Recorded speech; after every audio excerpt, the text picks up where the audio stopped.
Art is a great thing, but it is not the greatest. The most important of all perceptions is the continual perception of cause and effect. In other words, the perception of the continuous development of the universe. In still other words, the perception of the course of evolution. When one has thoroughly got imbued into one's head the leading truth that nothing happens without a cause, one grows not only large-minded, but large-hearted.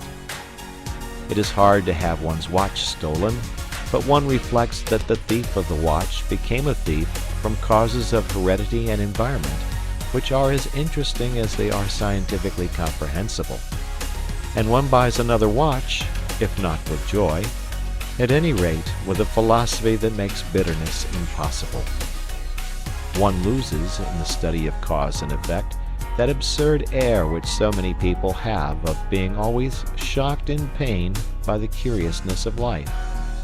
Such people live amid human nature as if human nature were a foreign country full of awful foreign customs. But, having reached maturity, one ought surely to be ashamed of being a stranger in a strange land. The study of cause and effect, while it lessens the painfulness of life, adds to life's picturesqueness. The man to whom evolution is but a name looks at the sea as a grandiose, monotonous spectacle, which he can witness in August for 3 shillings, third-class return. The man who is imbued with the idea of development, of continuous cause and effect, perceives in the sea an element which in the day before yesterday of geology was vapor, which yesterday was boiling, and which tomorrow will inevitably be ice. He perceives that a liquid is merely something on its way to be solid, and he is penetrated by a sense of the tremendous, changeful picturesqueness of life. Nothing will afford a more durable satisfaction than the constantly cultivated appreciation of this. This is the end of all science. Cause and effect are to be found everywhere. Rents went up in Shepherd's Bush.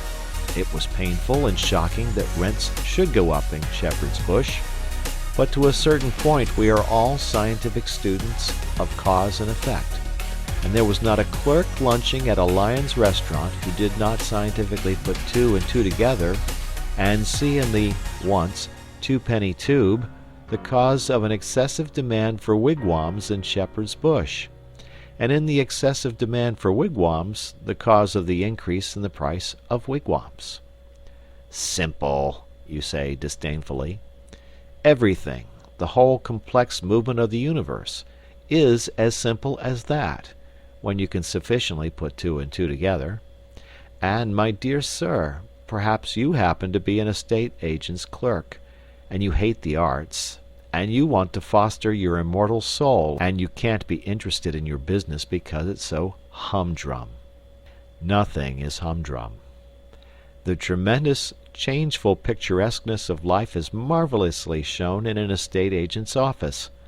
What? There was a block of traffic in Oxford Street. To avoid the block, people actually began to travel under the cellars and drains, and the result was a rise of rents in Shepherd's Bush. And you say that isn't picturesque?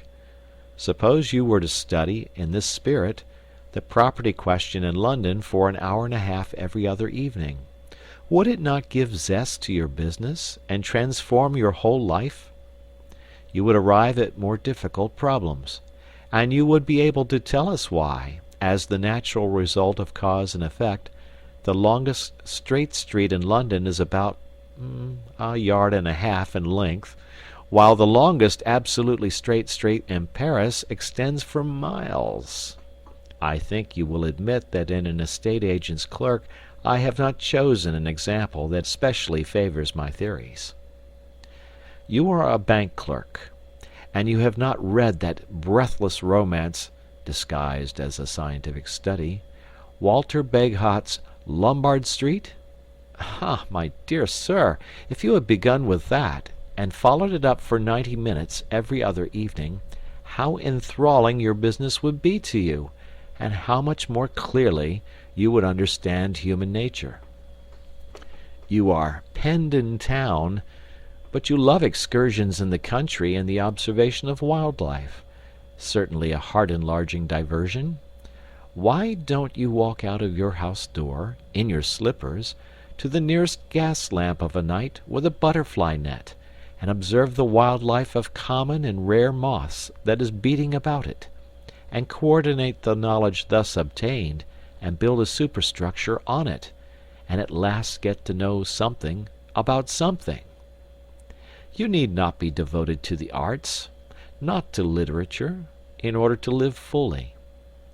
The whole field of daily habit and scene is waiting to satisfy that curiosity which means life, and the satisfaction of which means an understanding heart. I promised to deal with your case, O man who hates art and literature, and I have dealt with it. I now come to the case of the person, happily very common, who does like reading. End of chapter.